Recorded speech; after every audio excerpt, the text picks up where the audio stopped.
Eugene Medford was not a happy man. In fact, he was furious and could barely contain his anger. He paced the room furiously, rereading the private investigator's report he had just received. Fortunately, his two teenage daughters were not home this Thursday night. His wife, his only source of joy, was presumably on her usual bachelorette party. But, as the report he had read confirmed what he had long suspected, Ashland was actually at the Starlight Motel with her lover, Donald Gresham. Various plans for revenge ran through his head as he drank his fourth glass of scotch. He could feel the consequences, but he wasn't drunk yet, at least not drunk enough to not kill both of these men with his bare hands. Emotion took over, and he threw his glass at the fireplace, the glass shattering into 1,000 shards. It sounded like a gunshot. "Bastards!" he exclaimed. There was a loud knock on the door. "Open up." Eugene was already angry and needed someone to vent his anger on. The police would be a good target. Some traffic cop wrote me a ticket tonight, right around the corner of my house. He claimed that I failed to come to a complete stop. That's just what I need, he thought to himself.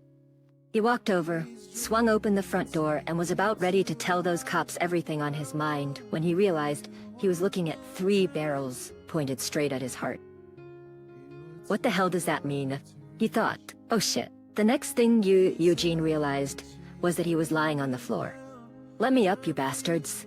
I didn't do anything." When the dust settled, he was sitting on the couch rubbing his sore wrists, but the officers apologized for their actions because they thought they heard a gunshot. There were 2 men in uniform and Detective Sergeant Mitchell Springfield in his old crumpled polyester suit that he had apparently bought at 3-day suits. "Mr. Medford, do you know Donald Gresham?" "Yeah, he's a piece of shit who sleeps with my wife," Eugene replied. Detective Springfield was surprised that Medford admitted to knowing Gresham. "Well, Mr. Gresham was killed about an hour ago, leaving a motel room with your wife. Too bad. I thought only the good ones died young. Did whoever did this kill my wife too?" "Please tell me the answer is yes." Eugene smiled at the detective. "It's no laughing matter, Mr. Medford. You're the prime suspect in his murder. Where were you an hour ago?" "One of your traffic cops was writing me a ticket on the street." "Now get out of my house." "Look, Mr. Medford, we're just doing our job. Surely you realize that when a wife's lover is murdered, the husband is certainly a suspect?" "Well, isn't that true? Of all the husbands whose wives has this asshole slept with?" "Well, yes, I'm sure you're right," replied a flabbergasted Detective Springfield. "Well, Detective Mitchell Springfield, your wife, Victoria, residing at 123 Ashland Avenue, you must be a suspect because Gresham is sleeping with your wife too."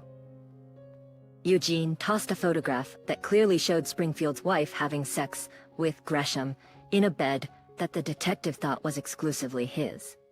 Springfield stared at the photograph, turned green, and vomited onto the carpet in Eugene's living room. He slumped to the floor in a daze. The 2 uniformed police officers didn't know what to do and just stood there with their mouths open in shock. "By the way, where is my loving wife?" Springfield didn't react. One of the policemen spoke up. "She's in our patrol car waiting to get some of her things safely away. She's going to be staying at her parents' house for a while. Maybe it would be better if we just take her there now." Eugene nodded. "That's definitely a good idea. Why don't you help the detective to his feet and take him outside?" "Don't bother, I'll clean up the mess." And he let them go with a wave of his hand. They helped the half-comatose Springfield to his feet and out the door. Medford closed it behind them. "Phew, I guess getting that fine was lucky for me after all." He started looking for some rags, whistling to himself.